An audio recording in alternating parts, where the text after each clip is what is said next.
The Canada dampener aside, today was a very important day in India. We often say that the Parliament is the temple of India's democracy, and today India got a new temple. For the first time, India's lawmakers met in the new Parliament building, this one. It was inaugurated back in May 2023, but today the proceedings began, not without a farewell to the old house though. The MPs first met in the central hall of the old Parliament. The Prime Minister spoke. So did the Lok Sabha Speaker and opposition leaders. And then they walked to the new building. Now, this current Parliament session had surprised many. It's not a routine session. It was supposed to be a special one. Usually, governments call these special sessions for a specific reason, to pass a certain bill or to discuss something that's very urgent. But this time, the government did not say why. Why was the session called? Hence, there was speculation, and everyone had a theory about what the government would do. Today, the Prime Minister ended all of that. His first speech in the new building revealed the government's plan, the Women's Reservation Bill. Listen to this. बहनों की भागीदारी सुनिश्चित करने का विषय है और ये बहुत समय से आरक्षण की चर्चा चली थी।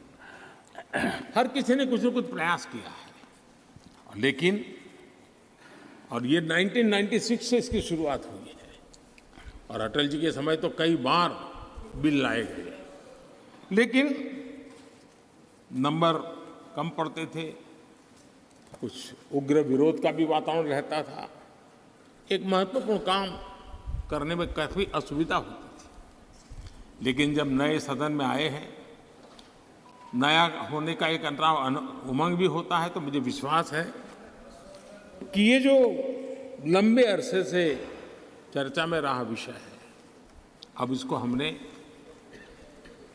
कानून बना करके हमारे देश की विकास यात्रा में नारी शक्ति की भागीदारी सुनिश्चित करने का समय है।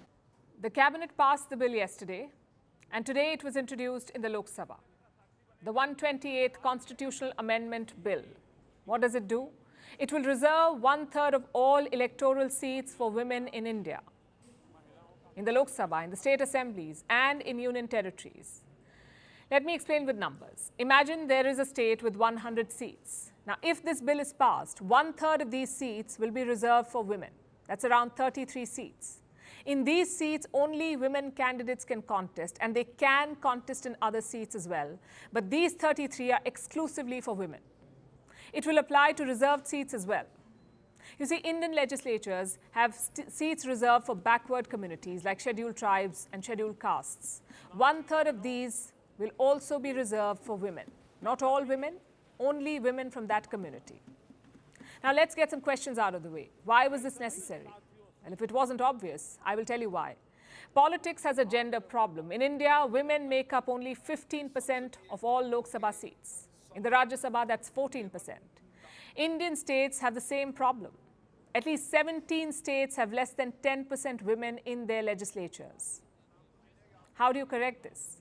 In an ideal world, political parties would do more. They would put up more women candidates. They would cultivate more women leaders. Since that is not happening, India is betting on the next best thing, and that is reservation. In fact, we already do this. In local elections, India reserves 1/3 of the seats for women, like your Panchayat Raj system or your city corporations. And this quota has empowered women. India has around 3.2 million local representatives. 1.45 million of them are women. 1.45 million local representatives. 86,000 women head their local bodies. They call the shots.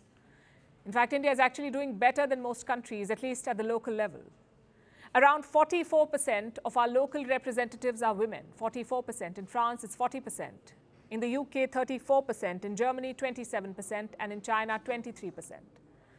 So India's plan has worked. But as you go up the hierarchy, it hasn't. We have 28 states in India. Only one of them has a female chief minister. Only one in 28. The goal is to correct this by extending the quota to all elected legislatures. And elected is the key word here, because this quota will apply to the Lok Sabha but not the Rajya Sabha. Similarly, it will apply to state assemblies but not state legislative councils. And when will this roll out? Not anytime soon. The bill calls for 3 steps. in a particular order. First, census, second, delimitation, and then quota. India's last census was held in the year 2011. The one in 2021 was delayed by the Wuhan virus pandemic. So the first step is to do another census, and based on that, redraw constituencies. Only then can the women's quota be implemented. And how long will that take? The government has not set a deadline, not that we know of. Some say it's 2026, others say 2029 perhaps. But delays aside, it would be a huge step forward, and we say about time. The roots of this proposal date back to the 1970s. The United Nations asked the Indian government for a report then, the 1970s. They wanted to see our progress on gender equality. So the government of India set up a committee, and what it found was not encouraging.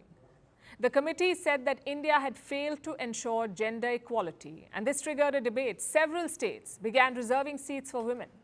They thought it would solve the problem. In the 1980s, this idea got political backing. In 1987, Prime Minister Rajiv Gandhi formed a committee on gender equality. This committee had 353 recommendations. One of them was women's quota. In 1992, this proposal was implemented, only partially though. 1/3 of the seats in local bodies were reserved for women, but state assemblies and the parliament were left untouched.